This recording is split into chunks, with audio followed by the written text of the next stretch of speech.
Hebrews, Hebrews, Hebrews. This is Prophets of Awakening. It's our evening Sabbath class.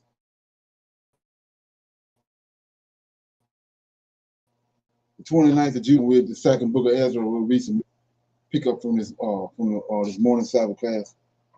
Okay. You can go to our YouTube channel, which is Prophets of Awakening. Check out our videos. There's a lot of information given, and all these videos will connect dots for you and bring you to the truth of what the Holy Scriptures are really saying. If you like what you're hearing and receiving, I'm asking you to like, share, subscribe to the channel, and for those that want to support the channel, you can look at our cash out at the bottom of the screen if you feel that need to support. This is a non-Messianic channel. We deal with the Tanakh and the Torah, and the Tanakh is the Old Testament, so-called Book of Remembrance, and the Torah is the first 5 books of the Old Testament that was given to Moses by the Lord of Hosts. Shalom and welcome to Prophets of Awakening, and welcome to our evening Shabbat class. We're going to do our regular, which is a moment of silence, our evening Shabbat class, our evening Shabbat prayer, and do Psalms, do some current events. You don't need to know information. Then we'll open it up for some questions and comments. Then we'll pick back up from where we left off this morning with second book of Ezra. Okay. So this moment of silence is for the Lord of Hosts and all that He's doing, along with the Lord of Hosts, to bring about our prophesied deliverance in these last days. Oh Lord, we come before Thee at the closing of your Shabbat, and thanking You for your mercy and your great power. And we appreciate You, O Lord, for your patience and guidance in these last days. Lord, we thank You for awakening us to this great understanding of Your word. When we come before You, that You keep and direct and guide us through the upcoming week. Oh Lord, for there are trials and pestilence and mayhem at every turn. And for this cause, we honor and respect You greatly. Turn not that phrase from us, but allow us in our searching of You to find You, O Lord, and to dwell with You. Peace be unto You. Okay. Read a psalm. Okay.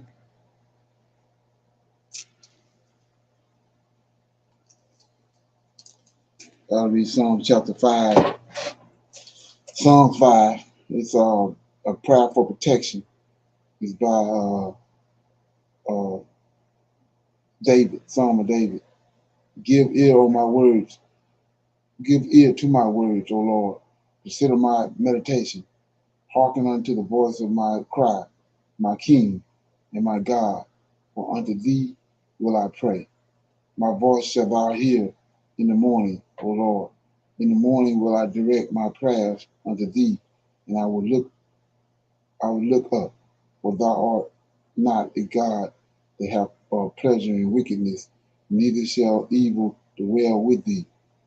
The foolish shall not stand in Thy sight. Thou hatest all workers of iniquity. Thou shalt destroy them that speak leasing. The Lord will abhor the bloody and deceitful man. But as for me, I will come into Thy house in the multitude of Thy mercy, and in Thy fear will I worship toward Thy holy temple. Lead me, O Lord, in Thy righteousness because of mine enemies. Make Thy way straight before my face. For there is no faithfulness in their mouth.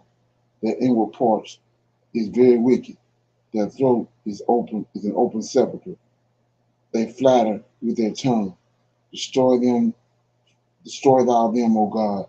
Let them fall by their own counsels. Cast them out in the multitude of their transgressions, for they have rebelled against Thee.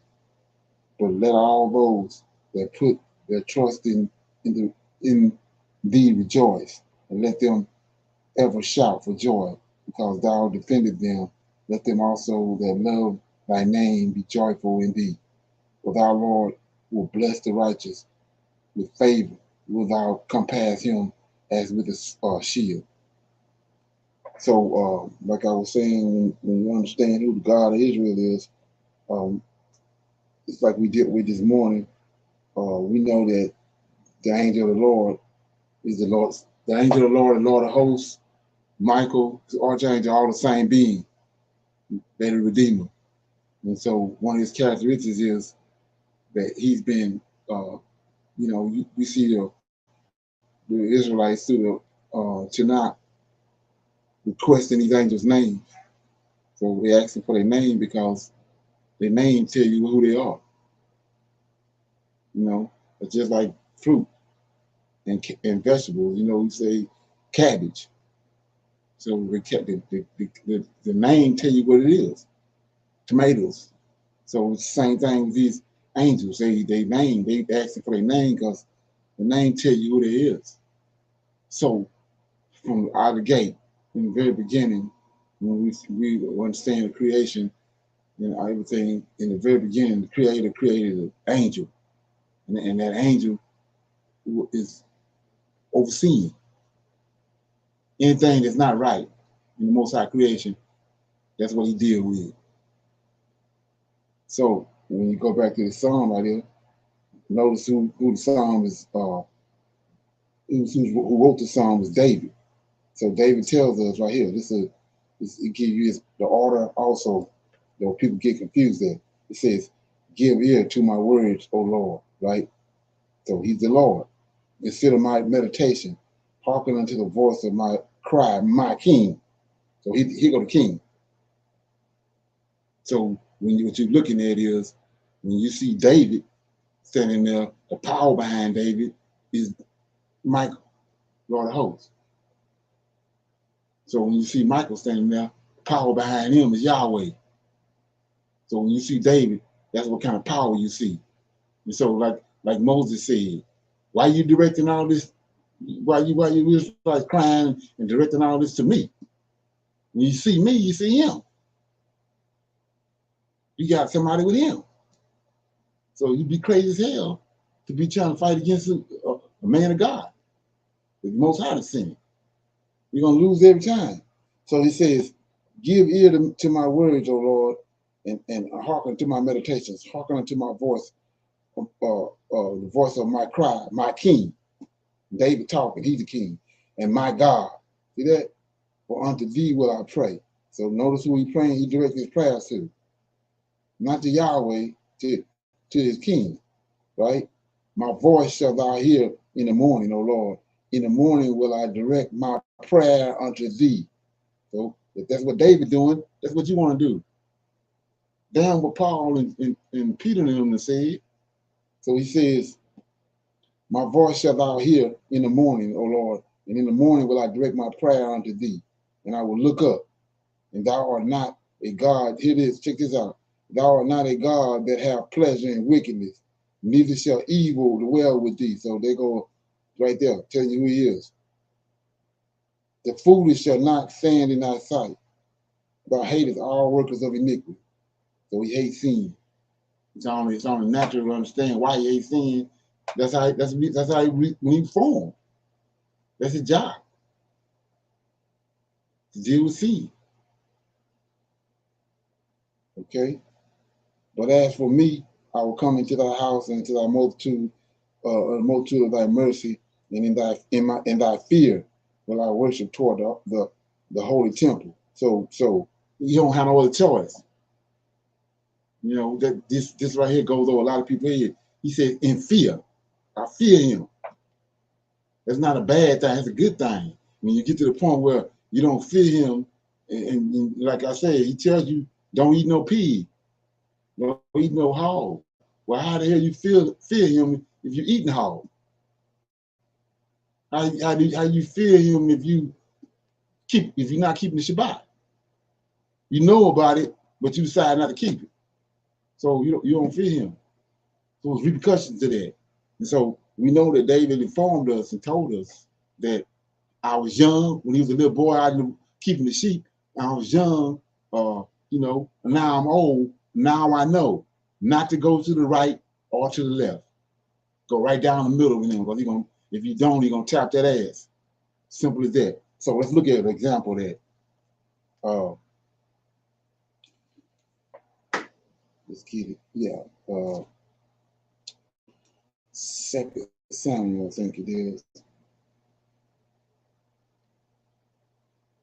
2 Samuel, let me get it. It says, okay, give me a minute. This when David brought the ark up into Jerusalem. So, okay, chapter 6. Yeah, so David brings the ark up into Jerusalem, right? It says that it was told King David, saying, the Lord have blessed the house of Obed-Edom and all that pertains unto him, because the ark of God. So David went and brought up the ark of God from the house of Obed-Edom into the city of David with gladness. And it was so that when they had bore the ark of the Lord, had gone 6 paces, he sacrificed oxen and fattenings. And David danced before the Lord with all his might. And David was girded with a linen ephod. So, so let's look at that. So we know in Daniel chapter 10, Yahweh himself got a linen garment on. So David and these Levites and all them, they ain't wearing linen garments just for the hell of it. Just like he told them, instructed them what type of clothing to wear, he was instructed on what to wear. It's another temple. Like I said, the Levites and the priesthood, they slaves to the temple in Jerusalem. Well, he's a slave in the temple in heaven. So he ain't doing nothing no different than what he doing. So he says, and it was so that when they bore the ark of the Lord, had gone 6 paces, he sacrificed oxen and fattening, and David danced before the Lord with all his might, and David was girded with a linen ephod. So David and all the house of Israel of the ark of the Lord was shouting and with sound of trumpet.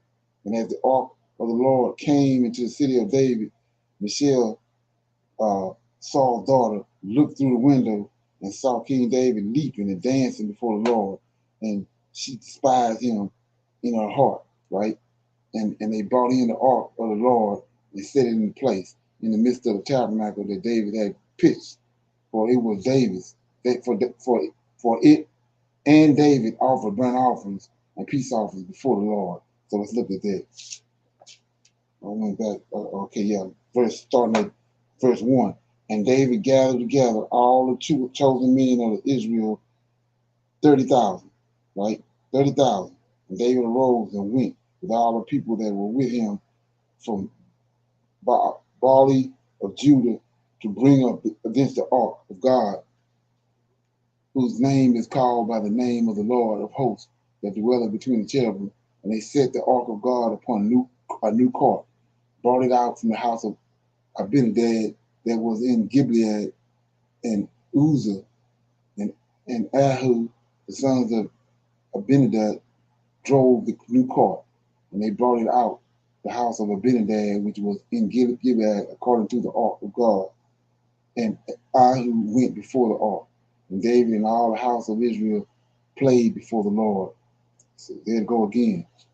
I'm going somewhere with this. He played before the Lord on all manner of instruments made of fir wood, even on harps, and on pastries, and on tambourines, and on cornets, and on cymbals. And when they came to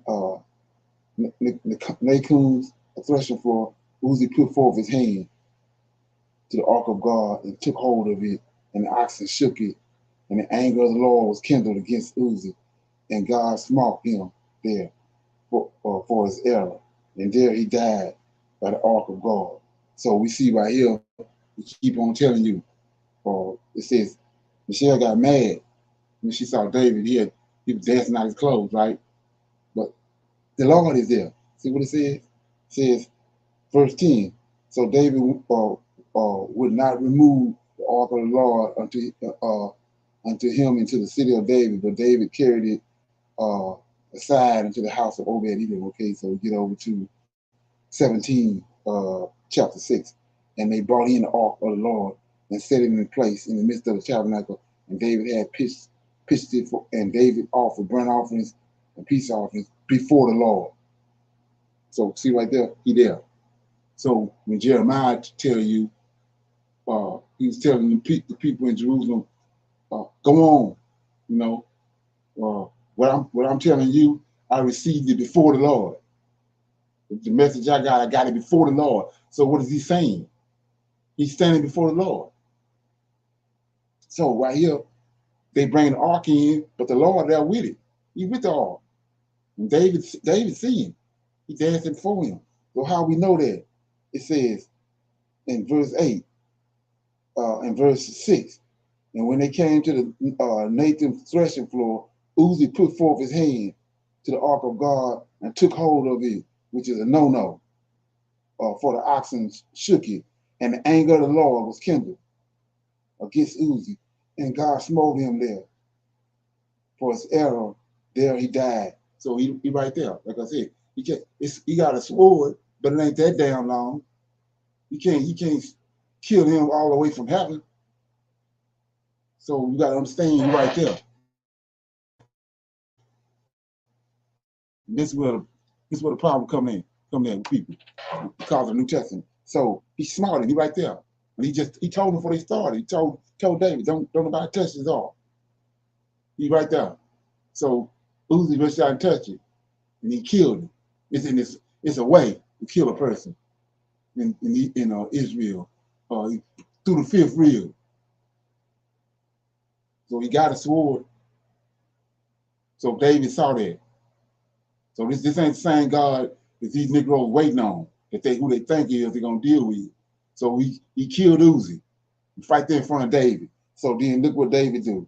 He just mentioned in the psalm that he feared the Lord. He go in the temple before he prays. He go in there scared. He feared the Lord. He do what he tell him to do. So it says, and David, he says, and David was displeased. See that? But it ain't shit he can do. David was displeased because the Lord had made a breach upon Uzi. See that? And he called the name of the place Perez Uzi to this day. And David was afraid. This is what he's talking about in the song. David was afraid of the Lord that day and said, how shall the ark of the Lord come to me? So David would not remove the ark. That's why it ended up in Obed's house. So then when he heard about all the blessings that he was getting, David went and got it. So now that's why he dancing out his clothes. And that's going over everybody's head. So from that day forward, like I said, he got on the same garments the Lord of hosts got on. They big buddies. But then he found out. When most Lord of hosts tell you something, you want to do it. Just like he said, do it. If you don't do it, you're going to come up missing. So he killed Uzi. That was David's best friend. Right in front of him. David ain't like it, but he gave him 100 feet. Because you can imagine, you don't know if he's going to kill him next. So he gave him 100 feet. And so praise and worship and keeping the laws and keeping the commandments is because you're afraid of him. Like I was telling you, like I was breaking down this morning, that's what his name means. That's part of his name. You fear. When he comes, you fear him. His presence put fear on you. It's not just him, there's the other ones too. When they come around, they put fear in you. So we didn't got to the point now, after what these Edomites have done with our scriptures, we got all kind of bullshit as excuses. How to deal with the Lord when it don't work like that. Somebody got something?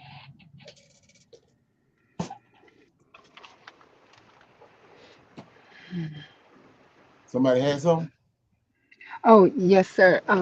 Shalom. Okay. That is um, in the New Testament. They tried to change it around so you can just repent if you do anything wrong. and you can continue to do it. They say 7 times 7, but with the Right. Lord, with the Most Host, He said no. Once you know of something, you must not do it, because He will punish you. Right. And I can remember back in time when my parents used to say, it's no whipping like the Lord's whipping. That actually put more fear in me, because I know when I got a whooping, it hurt. But the Lord whoop you, I could not even imagine how hard that was going to be. So I kind of shaped up a little. Yeah, but Okay. that's it. Okay. Oh yeah, that's how it works. Anybody else? Okay, got this the current events right here. Policy that they had out, if the worker, the employee were to stop a shoplifter, they would automatically be fired. And a lot of people lost their jobs. Didn't matter how old they were, didn't matter how long they were with the company, they lost their jobs trying to do what they thought was the right thing for the company. Um, well, Lowe's has had a change of heart, and they are now rehiring those employees. So it wasn't enough that people were working for not a lot of money, but giving their all to their job. Some people. But those same people, kind hearted, want to look out for the fellow man, was pushed out the door. So a 68-year-old woman has her job back after she was fired last month for attempting to stop a shoplifter at a Lowe's store in Georgia. On June 25th, 3 suspects loaded over $2,000 worth of merchandise into the carts and left a Lowe's store without paying. According to the July 20th Facebook post by the police department, Lowe's employee Donna Hansborough attempted to stop one of the suspects by grabbing the shopping cart and was struck in the face 3 times, giving her a black eye. The suspects were able to get away with the $2,101 worth of merchandise. The Lowe's employee, Donna, was fired for attempting to stop the theft. This woman was brutally assaulted inside of Lowe's, received 3 blows to the face, a black eye, and then turned around and no longer had her job. Make it make sense. Save big on your favorite gear with top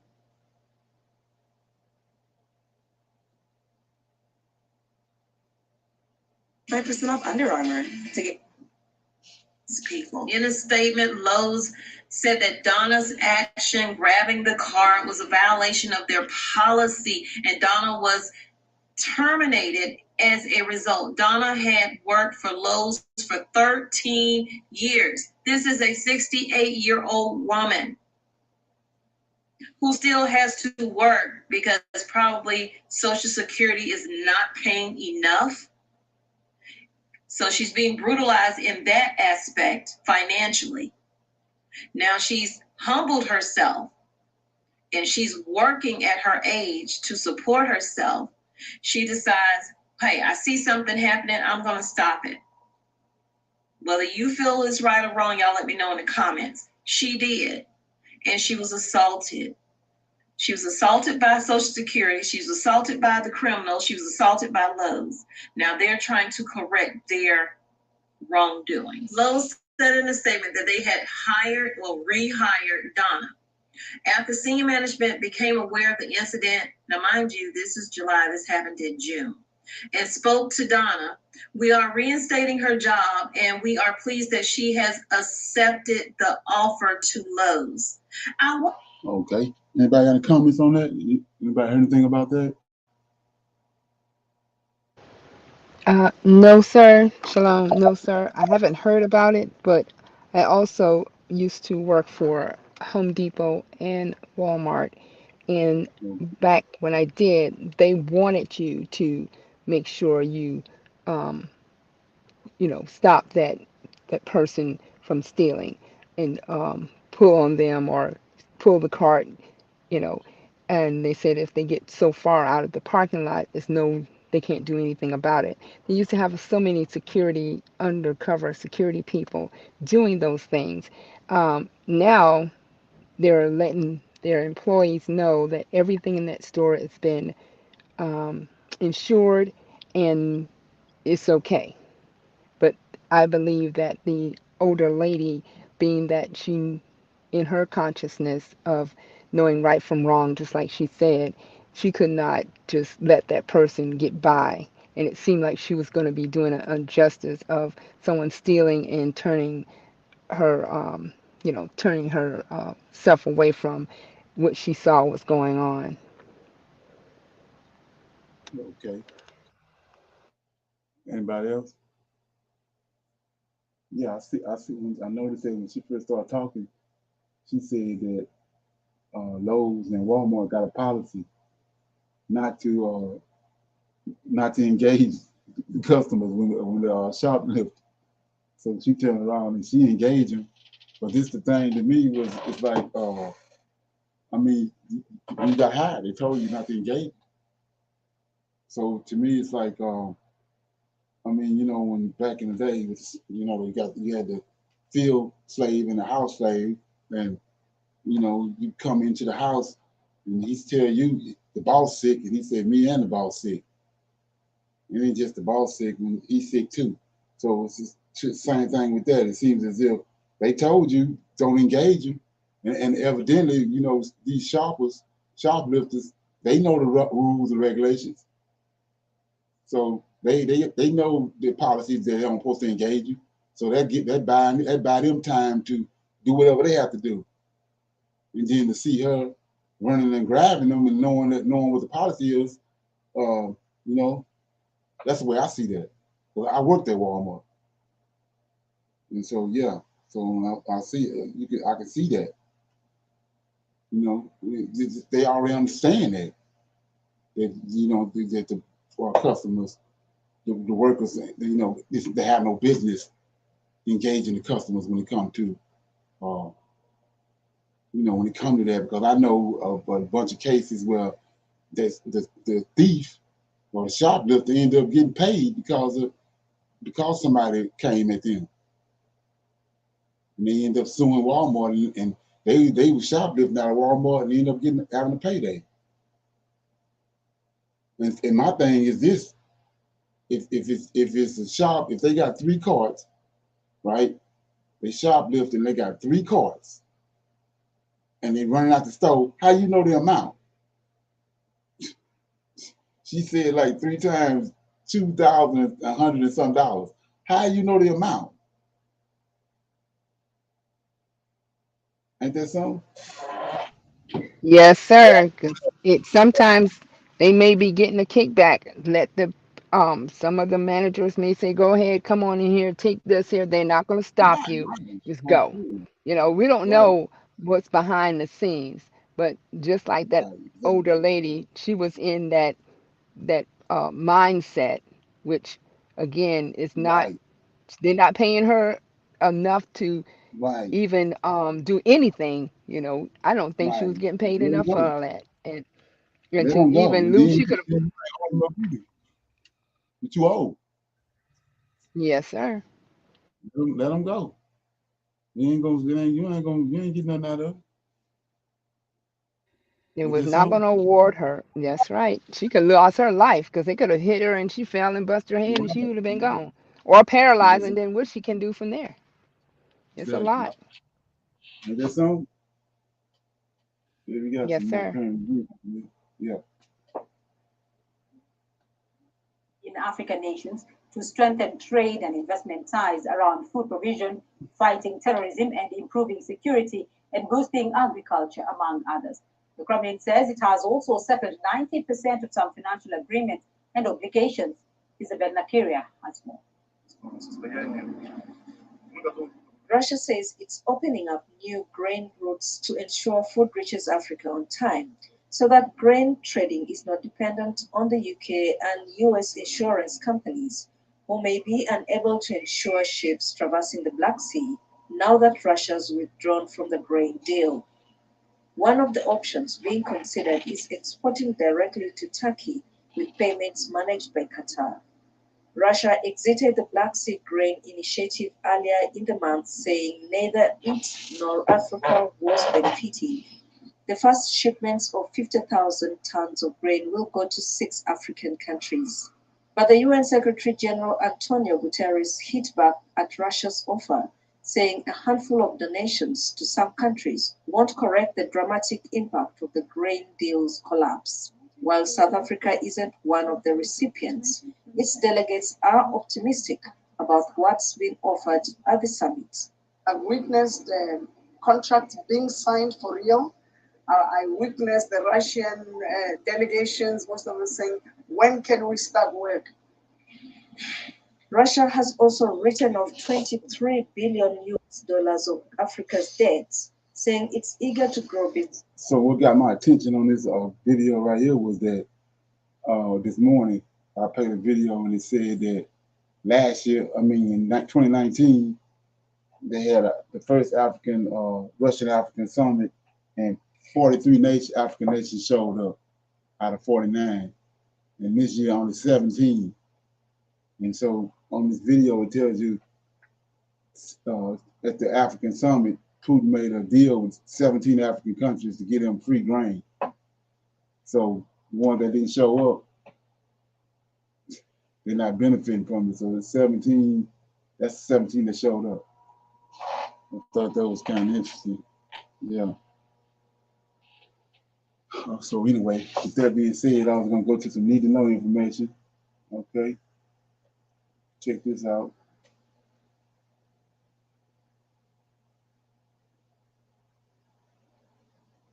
Does America know about aliens? Does it have proof about alien UFOs? And is it hiding that proof? I ask because a sensational claim is making waves. Listen to this. UAP are in our airspace, but they are grossly underreported. This just happened this week in Congress. These sightings are not rare or isolated, they are routine.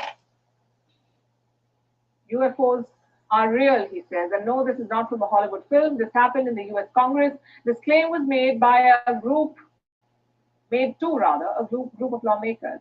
They were told that America knows about aliens, although as you heard, he used a different term, non-human beings, also unidentified aerial phenomena. Trust Americans to be dramatic. They're talking about aliens and UFOs. And who are these speakers? Former members of the US defense establishment. They worked for the Pentagon. Some flew military planes, others analyzed intelligence. This week, they appeared before American lawmakers from both parties. They're conducting hearings, apparently to find out the truth about aliens. So they've summoned witnesses, and these proceedings have attracted global interest for obvious reasons. We heard the testimonies, they're extraordinary. Take, for example, the testimony of a man called Ryan Graves. He's a former American Navy pilot. He told lawmakers about a training session. No dates were mentioned, but here's how the story goes. 2 F-18 Super Hornets were in the air. They were flying in formation. Suddenly, a UFO appeared. What happened next? Why don't you hear it from the horse's mouth? 2 F-18 Super Hornets were split by a UAP. The object, described as a dark gray or black cube inside of a clear sphere, came within 50 feet of the lead aircraft and was estimated to be 5 to 15 feet in diameter. The mission commander terminated the flight immediately and returned base.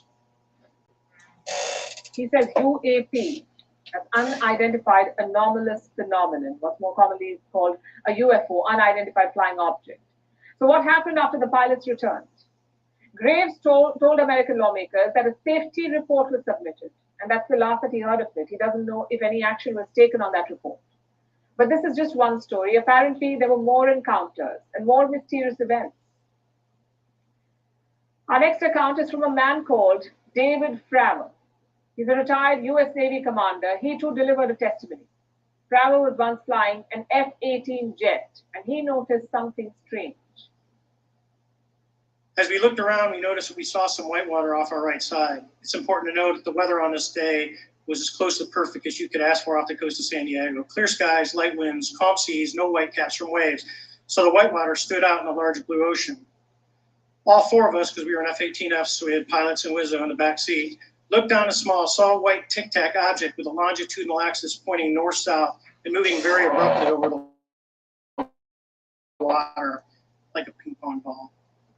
A small white object moving over the water like a ping pong ball, he says. At the risk of sounding repetitive, let me remind you, this is not from a movie. All these testimonies happen in real life, and we saved the most sensational one for the last. The third witness, his name is David Grush. He is a former intelligence official. He worked in the US Defense Department. That's their defense ministry. And what did he do there? He was on a task force about UFOs, so perhaps he knows better than all the others. And what did Grush say? He said America has had long-standing covert programs. Some date back to the 1930s. And he then went on to talk about aliens. He told lawmakers that the US government has some materials. They are of, quote unquote, non-human origin, and they were taken from some crash sites. Listen to this. Has the U.S. government become aware of actual evidence of extraterrestrial, otherwise unexplained forms of intelligence? And if so, when do you think this first occurred? I like to use the term non-human. I don't like to denote origin. Keeps the aperture open, both scientifically. Right. Certainly, like I've discussed publicly previously, 1930s. Again, this is on-record testimony. And Grush had more to say. He spoke about a reverse engineering program where crashed vehicles were tested. I have that statement with me. Listen to this. I was informed in the course of my official duties of a multi-decade UAP crash retrieval and reverse engineering program to which I was denied access. So he did not see it for himself, but he claims the program did exist. And this is quite a claim. The Pentagon has been quick to rubbish it. They have, in fact, released a rebuttal. Let me quote from it. The Defense Department Task Force does not have any verifiable information to substantiate claims that any programs regarding the possession or reverse engineering of extraterrestrial materials have existed in the past or exist currently. In other words, the Pentagon says it does not know anything. But convincing the skeptics will be hard. Aliens and UFOs still sound like a far-fetched idea. And look at the careful choice of words. Non-human doesn't really mean alien. It could even be a plant or a sample of something else, maybe. So there is still little tangible evidence, except for videos like this one. These are unclassified videos. They were part of a US intelligence report. Oh my gosh, dude. Wow. Look at him flying. What the? Yeah, this is a fucking drone, bro. Oh my gosh, dude. Wow. Look at him flying. What the? So what are those flying objects? The US government said they do not know. In 2021, they released a report. It said there are no extraterrestrial links to these objects. So there is simply too little information to make a decision. But American lawmakers were not satisfied. They saw this as a cover-up, so they called for these hearings, and it has stirred up the hornet's nest again. Do aliens exist? Honestly, we don't know. And okay, any comments on that? You gotta ask yourself, why now? Any comments? Okay, so with that being said, I was gonna open it up for some questions or comments or anything. Anybody have any questions about Friday night or this morning, last week? Yeah, Shalom. Dialogue? Yes, sir. When you were talking about those African nations and what Russia promised them, but now Russia is bombarding Ukraine they are not letting them put it out. So those countries, those 17 African countries, they ain't getting nothing now. Right. That's where the conflict coming in is. I think that had something to do with 43 nations came in 2019 and only 17 because they made a bunch of promises back in 2019 they didn't adhere to. So a lot of those Right. countries ain't going for it, and it's like it's the same thing occurring again. And the recent coup where this general took over from the democratically elected official. I don't know all the details as far as the country or nothing, but that's over in Niger. Africa also. Yeah, that was in Niger. Okay, okay. Yeah, yeah, I'm familiar with all that. And when I'm looking at it, to me, like I was saying before, you see that Russia's having a serious influence on those African countries, and America don't like it. So it's like America is wrapping up on the other end to try to threaten them like they used to do back in the day. Put them back in put them back in their so-called place. Put strike fear in, like they do the gatekeepers over here. Okay. Shalom. Wasn't Okay. it once when they had the summit meeting? One of the presidents, I guess, of some part of Africa wanted Russia to stop the war with Ukraine. Could that be one of the places that did not receive the grain? No, that's one of those seven. That's I know the guy you're talking about. He's one of the guys that showed up. He's one of those guys I mentioned this morning about the nine African leaders that's supposedly standing up against Europe and standing up against the West. And this guy here is supposed to be one of them. Matter of fact, he made the same statement he's talking about at that African conference to Putin. Said that they made some kind of $100 billion promise to those 43 nations back in 2019, and they didn't see no action on it. You know, they while they was at the conference, they talk good, but he says after that, 2 years ago or 3 or 4 years ago, and they haven't seen no movement. They didn't see no money, no nothing. Yeah. Shalom. I one podcast was saying something about that, saying that's just what the U.S. did with the 40 acres and a mule, promised these Right. things and did not, come through. Right. Right. Exactly. Yeah. That's what Phil Scott was alluding to this morning when he was talking about reparations. He said that it was a big push in 2020. There was surrounding that was like the theme of the 2020 election on the Democratic side was each one of those contenders was saying that they was going to make sure that they do something about reparations, but then as soon as Biden won, it fizzled out. So now they're saying that, if you ain't talking about, if you're not gonna make a move during the campaign to do what you say you're gonna do, they ain't trying to hear what he got to say. So and that along with this black guy, Cornel West running, yeah, there's some drama gonna go down because he's gonna pull, he's gonna pull a lot of votes away from the Democrats, and that's gonna be a problem. So all these so-called gatekeepers and black leaders is going against Kanye West. They're trying to denigrate him. So it's a lot of stuff building up around this around reparations in his next election. Okay. Anybody else got anything?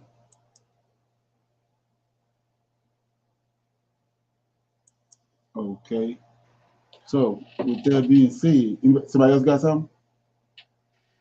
No, I was going to say no, sir. Okay. Yeah, I'm gonna play a little bit of this right here. This got to do with the Greek origin. They kind of say that it's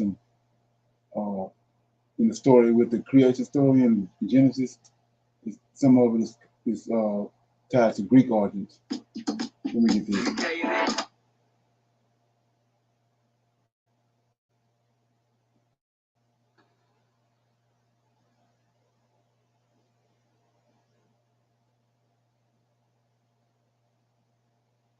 So how did you get into this? Oh, well, we're not very private people. I mean, but my dad.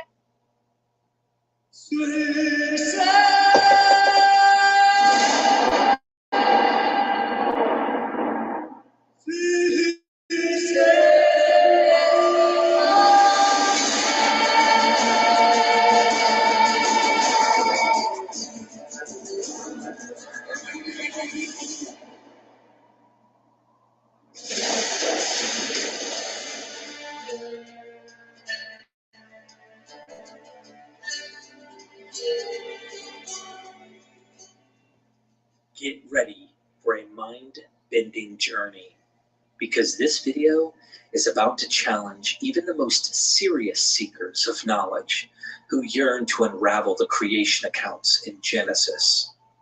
We are diving deep into Genesis 1 through 3, where you will find the captivating twin creation narratives of the Bible.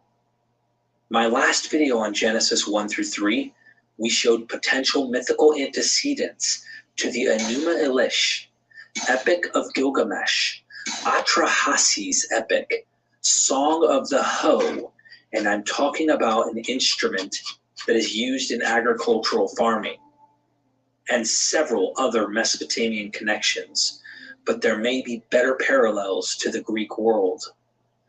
Now hold on tight, because biblical scholars have long attributed these accounts to two different authors, drawing from the well-known documentary hypothesis.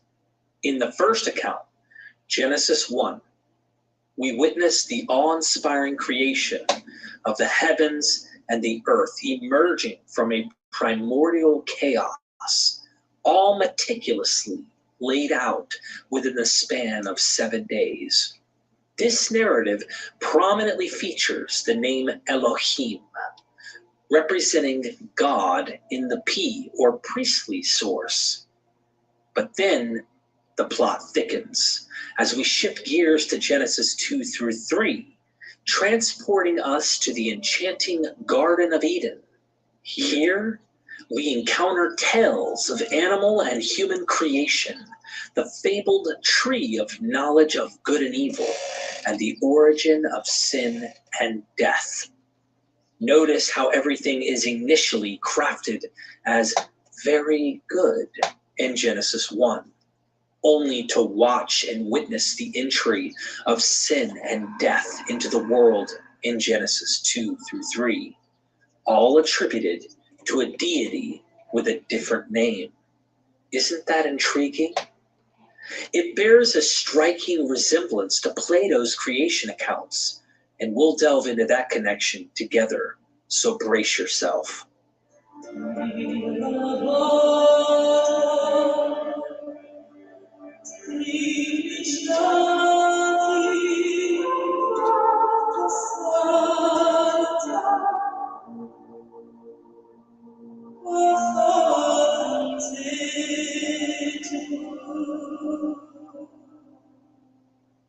For centuries, these twin creation stories with their distinct divine names, Yahweh Elohim in Genesis 2 through 3, have been regarded as separate accounts written by different authors, possibly centuries apart, eventually intertwined by a clumsy scribe endeavoring to preserve diverse traditions in the opening chapters of our Bibles. These stories, rooted in ancient Mesopotamian myths, form a picture of twin creation narratives combined by the biblical editors of Genesis. But wait, are things really as they seem? In the most recent book by Russell Gamirkan, a fascinating perspective emerges. Gamirkan proposes that Genesis 1 through 3 constitutes a singular, unified creation story divided into two parts, featuring not just one, but two distinct gods. The first is the supreme cosmic creator portrayed in Genesis 1, while the second is Yahweh, a lowly descendant and one of the biblical sons of God who ruled over the land of Eden. Ain't that what we saying? Is that not what we saying? Two different gods? Okay. Yes, sir. Isn't it? This two-part creation story astonishingly finds its origins in a single Greek source, the renowned work of Plato called Timaeus, exploring the origins of the cosmos. So in this video, we will embark on a riveting exploration of Genesis 1 through 3, peeling back the layers of these ancient texts and uncovering the astonishing connections to Plato's ideas. Get ready to have your mind expanded as we challenge long-held assumptions and embark on a scholarly and intellectually stimulating journey through the Genesis creation accounts.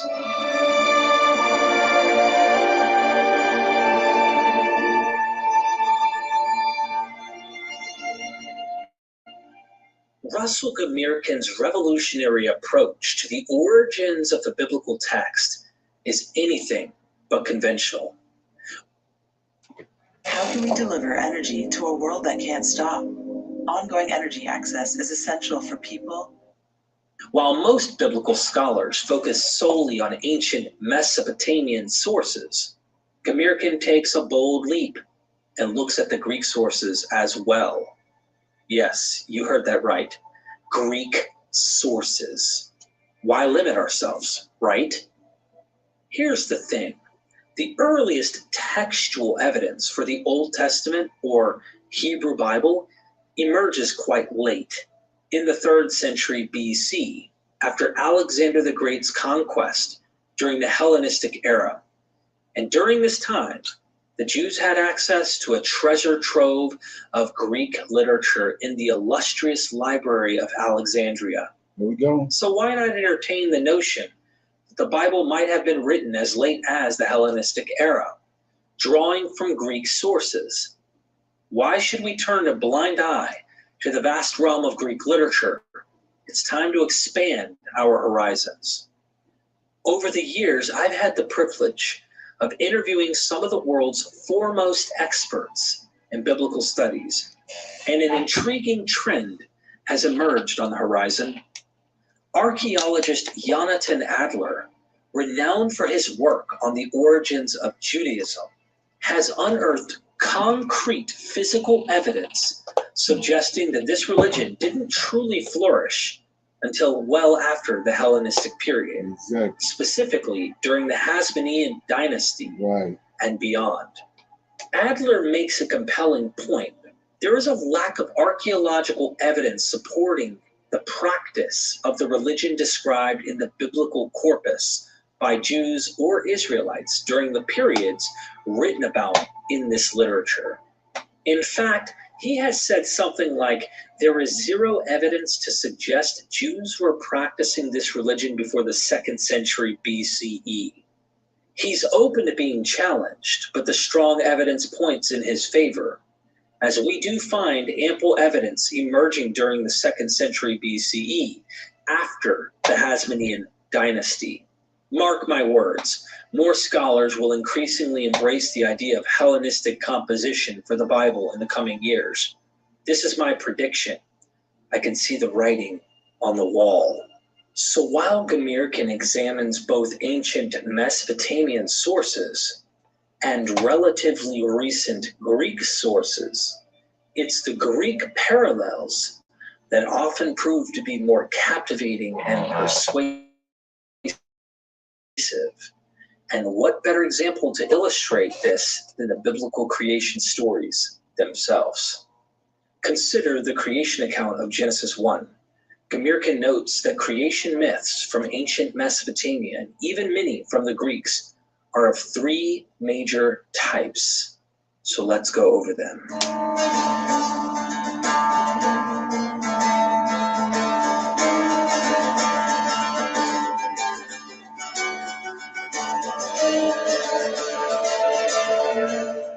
One of those types are theogonies.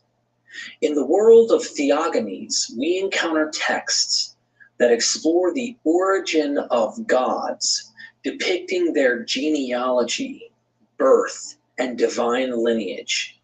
These mythic accounts portray a multitude of divine beings interlinked by family ties, with younger gods emerging as offspring of their elder counterparts. The primary aim of a theogony is to organize and trace the intricate family relations among these gods, revealing the mosaic of divine generations. Okay, so who's these gods?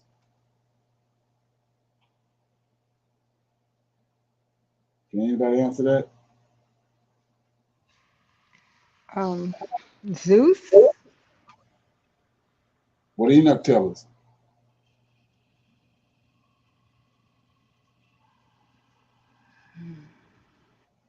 200 angels came down, right?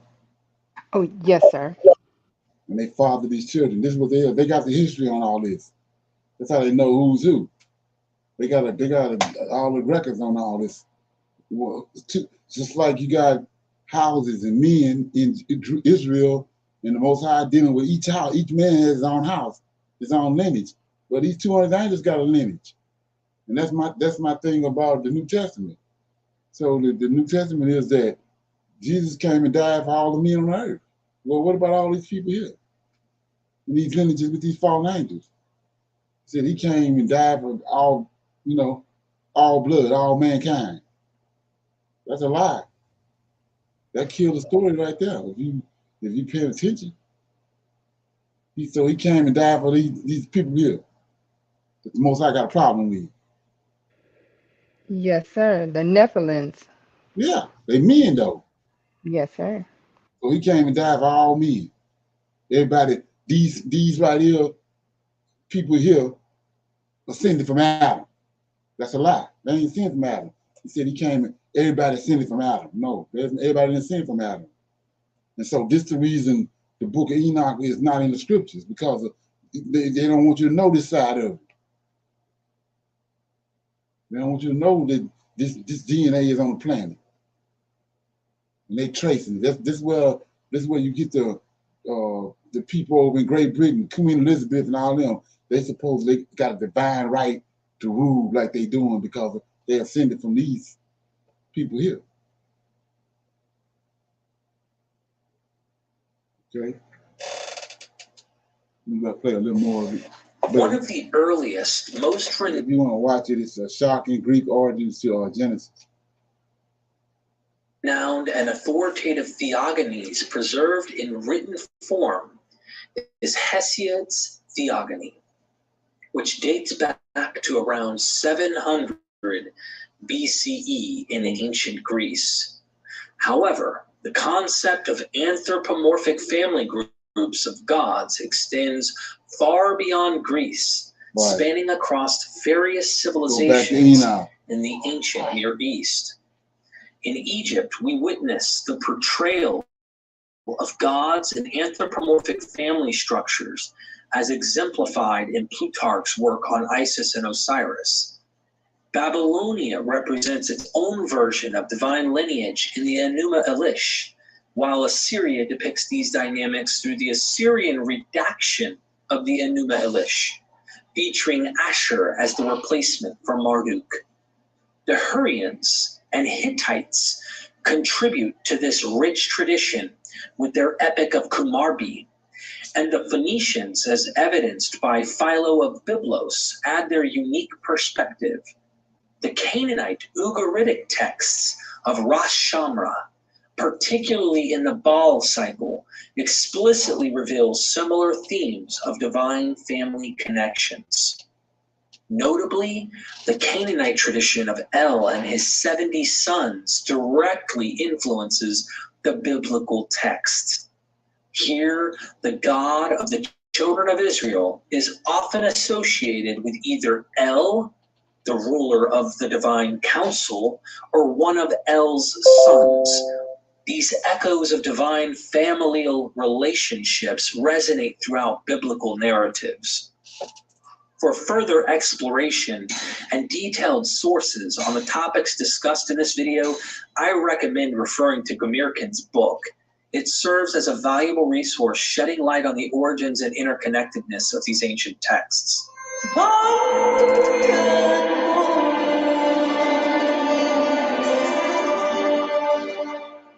Now let us journey into Hesiod's theogony itself. Within its pages, we encounter gods that are not mere rulers of the heavens and the earth, but rather embody the very essence of nature. Chaos, the first god, is followed by Gaia, the earth, and Uranos, the sky. These gods are not just associated with their domains, they are believed to be inseparable from the divine manifestations of sky and earth themselves. As Hesiod's theogony unfolds, we discover a pantheon of... So my objective was to show you that, for you to hear this, and you want to watch the video and see it, that this all this was being conveyed is true. They've scrambled it up for us, but they know exactly what's going on. They know just who's who, all this. They got all these records. Like I said, they want you to think that all the information, all the books, and all the knowledge that was in the books in the Library of Alexandria has been done away with. It got burned up. No, they say it got burned up for nobody to be seeking after it, but they got it. Like they say, in the Vatican, in a lot of other places, but they have all this knowledge. And they want you to think that, it's done away with. And that's the only way they're ruling. Because we lacking this understanding. We don't know nothing about none of this stuff, and the average person don't even care. So that's how they ruling and staying in power.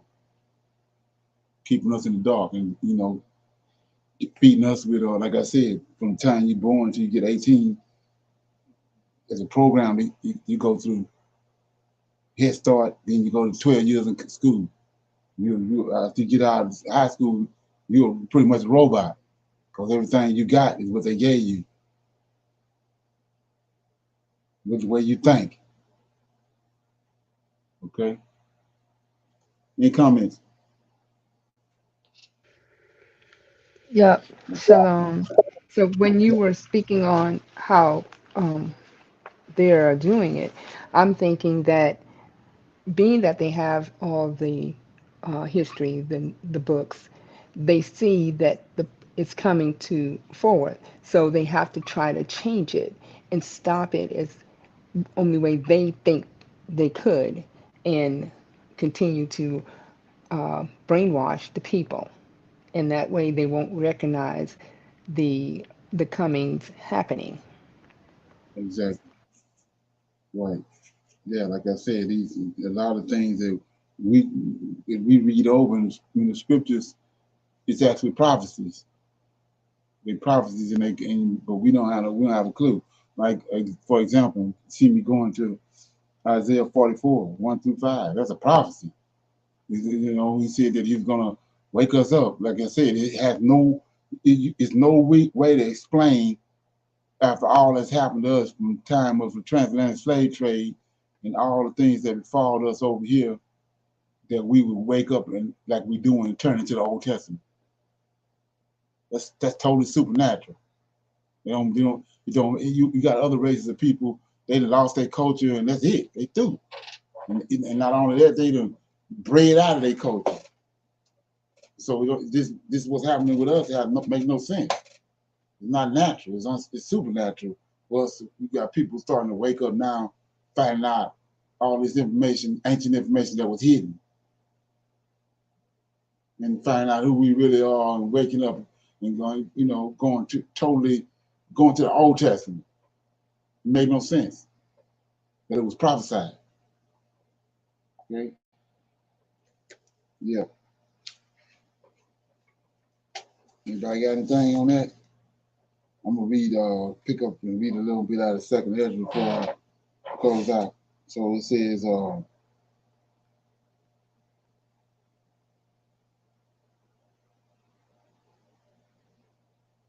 gonna start in this chapter 2 of Second Ezra. Thus said the Lord, I brought that people out of the bondage and gave them commandments through my servants, the prophets, but they would not listen to me, but I made my counsel void. The mother that bore them said to them, go, my children, for I am a widow and deserted. I brought you up in gladness, but in grief and sorrow have I lost you, for you have sinned before the Lord God and done what is evil in my sight. But now, what can I do for you? For I am a widow and deserted. Go, my children, and ask for mercy from the Lord. And I call you fathers as a witness, in addition to the mother of the children, because they will not keep my agreement and bring confusion upon them, and to give their mothers up to pillage, so that they may not they may have no descendants. Let them be scattered among the heathen, and let their names be blotted out from the earth, because they have scorned my agreement. Atlas, for you, Asia, you conceal the unrighteousness with you, or wicked nation. Remember what I did to Sodom and Gomorrah, whose lands lie in lumps of pitch and heaps of ashes. So I will make those who would not listen to me, says the Lord Almighty. Thus speak the Lord to Ezra. Tell my people that I will give them the kingdoms of Jerusalem, which I was going to give to Israel, and I will take back to myself their glory, and I will give to these the everlasting dwelling which I had prepared for those others. The tree of life uh, will give them fragrant perfume, and they will not toil or be weary. Ask, and you will receive. Pray for a few days for yourselves, that you may be shortened. The kingdom is already prepared for you. Be on the watch. Call heaven and earth to witness. Call them to witness. For I left out evil and I left out evil and I created good, because I live, said the Lord. Mother, embrace your sons. Bring them up in gladness like a dove. Strengthen their feet. For I have chosen you, as the Lord, says the Lord, and I will raise up the dead. Oh, we've already read this. Okay, so let me see where I'm at. Okay. I have consecrated and prepared for you 12 trees. I read that. In 33, chapter 233. I, Ezra, received a command from the Lord on Mount Horeb to go to Israel. But when I went to them, they refused me and rejected the Lord's command. Therefore, I say to you, heathens who hear and understand, expect your shepherd. He will give you everlasting rest, for he is close at hand, who will come at the end of the world. Be ready for the rewards of the kingdom, for everlasting light will shine upon you forever. Flee from the shadow of this world and receive the enjoyment of your glory. I call my Savior, here to go. They're going to bring in JC in here. I call my Savior to witness publicly. Receive the approval of the Lord and rejoice with thanksgiving to him who has called you to heavenly realms. Get up and stand and see the number of those who are marked with his seal at the feast of the Lord. Those who have removed from the shadow of the world have received splendid garments from the Lord. Receive your number, Zion, and close the list of your people who are clothed in white, who have fulfilled the law of the Lord. The number of your sons whom you desire to fool, it is full. Entreat the Lord power, and your people, which were called from the beginning, may be made holy. Ezra saw on Mount Zion in a great throne which I could not count, and they all praised the Lord with songs. And in the midst, here you go, in the midst of them was a youth of lofty stature, taller than all the rest. and he put crowns upon the heads of each of them, and he was still more exalted. But I was possessed with wonder. Then I asked the angel and said, Who are these, sir? And he answered and said, Who are these, sir? And he answered and said to me, These are those who have laid aside their mortal clothing and have put on immortal, and have confessed the name of God. Now they are crowned and receive palms. And I said to the angel, Who is this young man who puts the crown on them and the palms in their hands? He answered and said to me, He is the Son of God, whom I confessed in the world. See how they come out of nowhere? You don't see that nowhere else. You don't see it in the book of Enoch. You don't see no Son of God, no Son of Man. It just come out of nowhere, right? Because it was ejected. So anyway, then I began to glorify those who had stood. What are seven angels at? Said then I began to glorify those who had stood firmly for the name of the Lord. Then the angel said to me, Go tell my people what kind of wonders of the Lord you have seen and how great they are. In the 30th year after the destruction of the city, Isethel, whom Esdras was in Babylon, okay,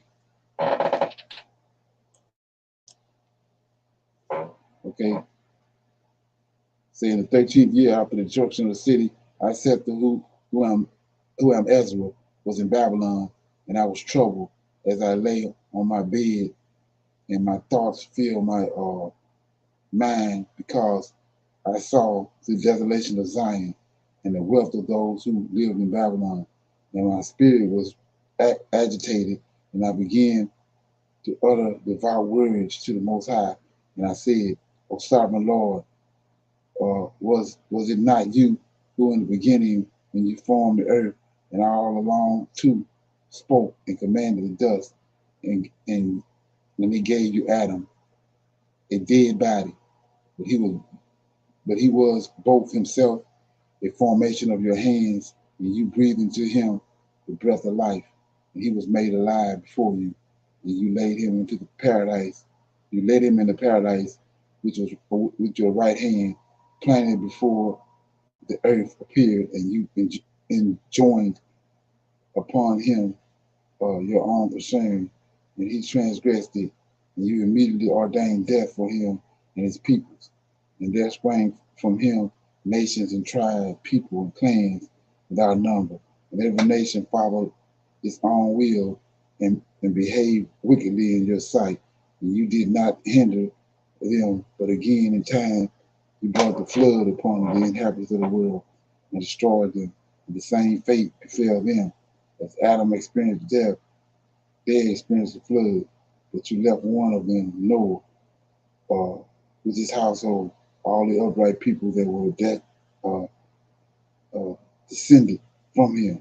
And it came to pass that when the inhabitants of the earth began to multiply, the sons and peoples and nations grew very numerous, that they began again to do more ungodly things than their predecessors.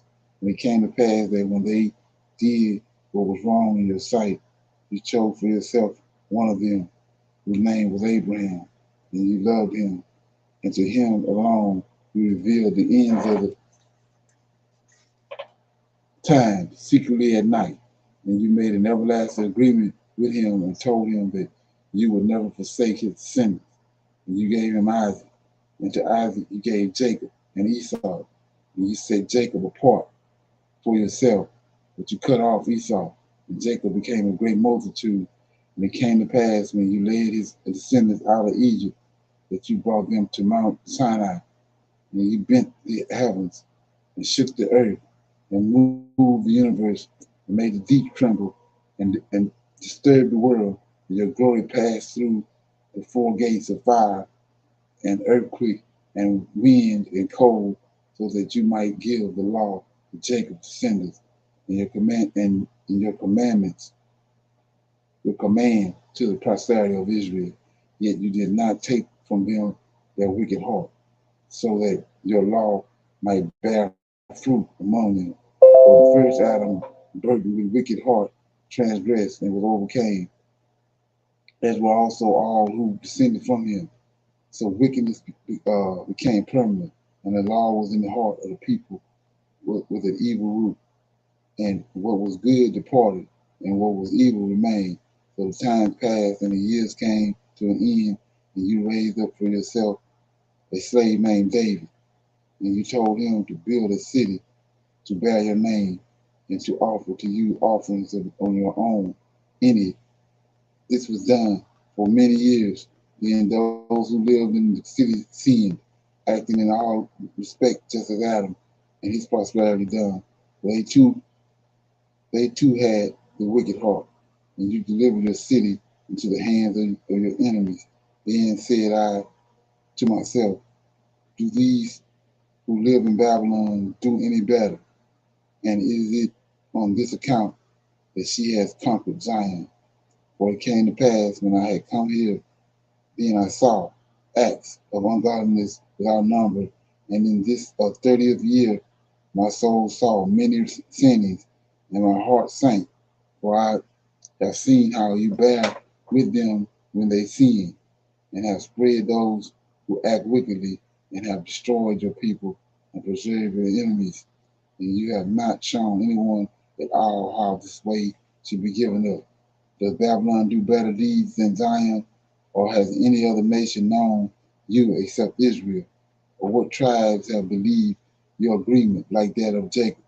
Yet their reward has not appeared, and their labor has not become fruit. For I have gone all about the nations, and I have seen them abounding in wealth, yet unmindful of your commandments. Now therefore weigh our iniquities and those of the inhabitants of the world on the scale, and which way the movement of the point returns will be found out. Or when did the inhabitants of the earth not seen in your sight? Or what nation has kept your commandments so well? You will find names of men who have kept your commandments, but you will not find nations. The angel who had been sent to me, whose name was Uriel, answered and said to me, your mind has utterly failed in this world, and do you expect to understand the ways of the Most High? And I said, yes, my Lord. And he answered me and said, I was sent to show you three ways, and to set three figures before you. If you can solve one of these for me, I will show you the way you want to see and uh, teach you why the heart is wicked. And I said, go on, my Lord. And he said to me, come, weigh me the weight of fire, or measure me a measure of wind, or call back for me the day that is past. We go with Job again. And I answered and said, who that is born that can do that you should ask such a thing for me? And he said to me, if I had asked you how many dwellings are there in the heart of the sea, or how many streams at the source of the depth of the deep, or how many ways above the firmament, or what are the ways of leaving paradise? Perhaps you would have said to me, I have never gone down into the deep, nor into Hades, nor have I ever climbed up into heaven. But now I have only asked you about fire and wind and the day, through all of which you have passed, and without which you cannot live, and you have given me no answer about them. And he said to me, your own things that grow up with you, you cannot understand. And how can your frame grasp the ways of the Most High, or one already worn out by the corrupt world understand incorruption? And when I heard this, I fell on my face and I said to him, I would have been better that I would not be here than to come here and live in ungodliness and suffer without understanding why.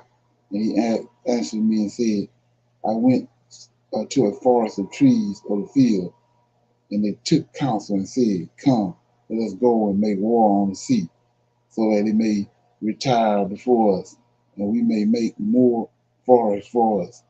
In like manner, the waves of the sea themselves also took counsel and said, come, let us go up and conquer the forest of the field, so that there also we may win over more territory, and the thoughts of the forest was in the vein, for the fire came and consumed it. So was the thoughts of the sea waves, for the sand stood firm and stopped them. Now, if you were their judge, which of them would you have undertaken to justify, and which to condemn? And I answered and said, it was a foolish plan uh, that both form, for the land is given to the forest, and the place of the sea is given to bear its waves. And we asked, and he answered me and said, you have judged rightly, and why have you not judged so in your own case? But just as the land is given to the forest and the sea to its waves, so those who live on the earth can understand only the things that are on the earth, and those who are above the heavens, the things that are above the heights of the heavens. Then I answered and said, I beseech you, sir, to what end has the capacity for understanding been given me? For I did not mean to ask about ways above, but about those things which pass by us every day.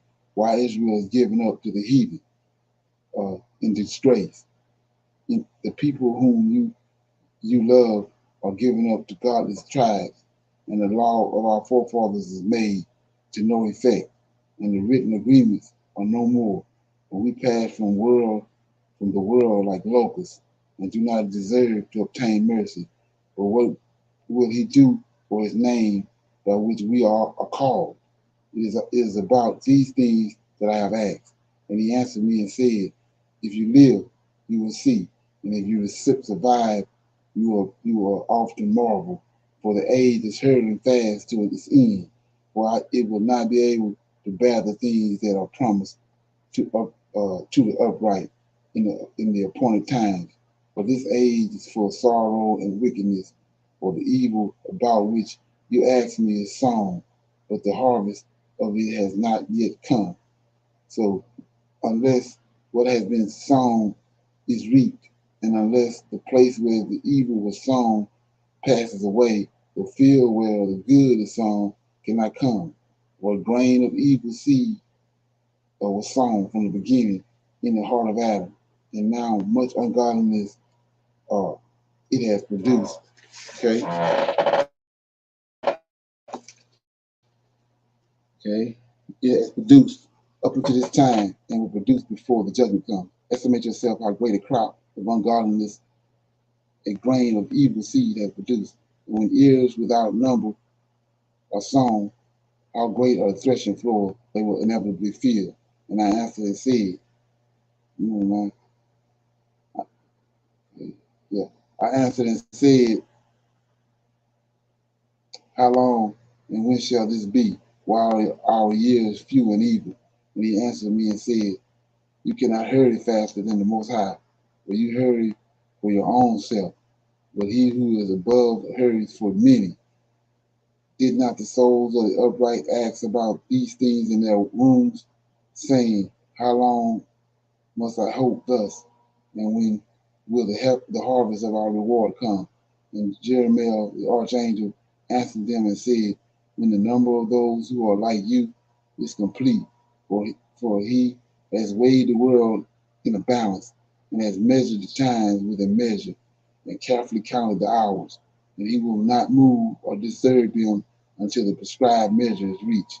And I answered and I said, O sovereign Lord, but all, even of us, are full of ungodliness, and let not the harvest of the upright be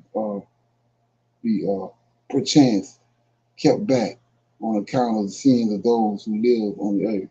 And he answered me and said, go and ask a woman who is with child if when she has completed her 9 months, her womb can keep the child within her any longer. And I said, no, sir, it cannot. And he said to me, in Hades, the storehouses of souls are like the womb.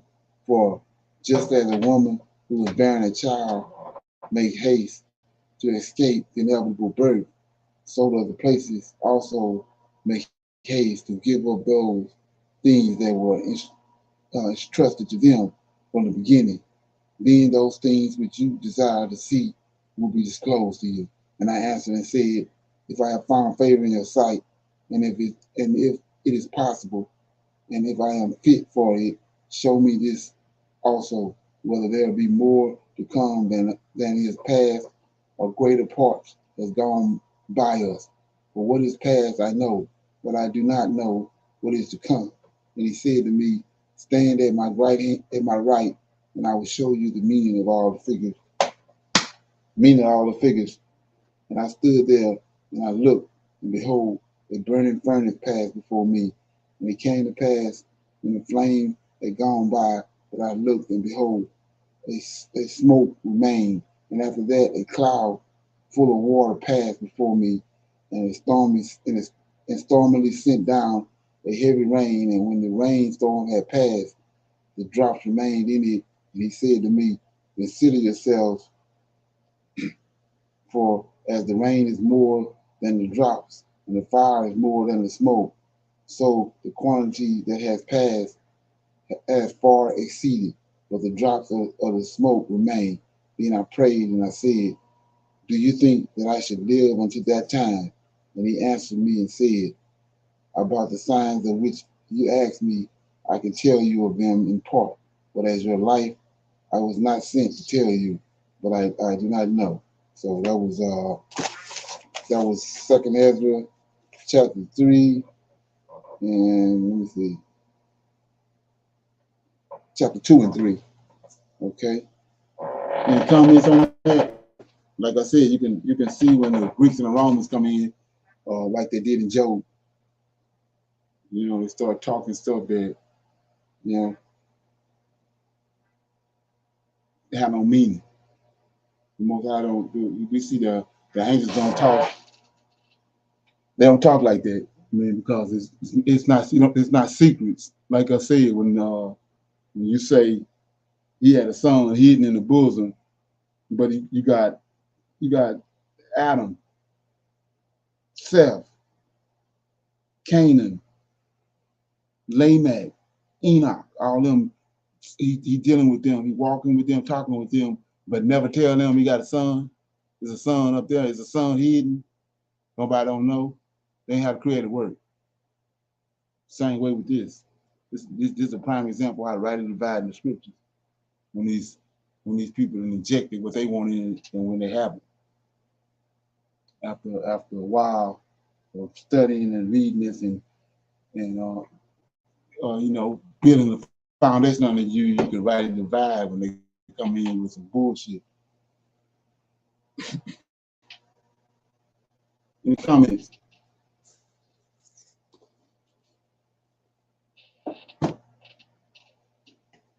No comments? Like I was saying, you notice how out of the blue they come in with a son, then you know, then all of a sudden they bring that in, inject it, then they keep on going, pick back up. It seems like the narrative, if it's a son and you bring him into the picture, it seems like the narrative ought to change. They just plug that in there, and then the story keep on going like it was going. So you know that's a plant. Okay. Yes, sir. Shalom. They try to glitch it into a lot of verses. And a glitch Right. is there, It and then was it played. pops back out. But yes, sir. Right. He just put all of a sudden out the blue, he goes son. They see one of the angels see a son. But we in Daniel and all these in the book of Enoch, you know, all these angels they operating and all that. There ain't no sun there. All of a sudden, out the blue, a sun pop up, putting crowns on people's head. Come on, yeah. So, anybody have any comments or anything else before we go? We passed the hour. I try to do an hour on the evening Shabbat. Everybody good? Yes, sir. I enjoyed it. Okay. So, with that being said, I'm gonna say shalom, and I'll see everybody Tuesday at I'll see you back Tuesday at for the evening Shabbat class. Shalom, everyone. I mean, the evening Bible study class.